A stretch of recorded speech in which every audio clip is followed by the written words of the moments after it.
Spice up your garden, literally, with allspice, the original Jamaican pepper tree.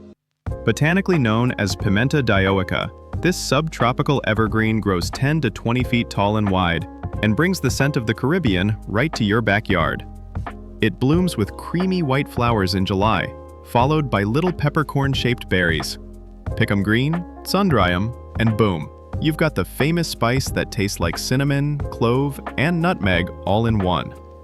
Even the leaves can be used like bay leaf.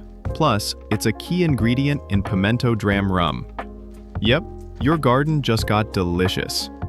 In Phoenix, it needs afternoon shade, well-draining soil, and protection below 27 degrees Fahrenheit.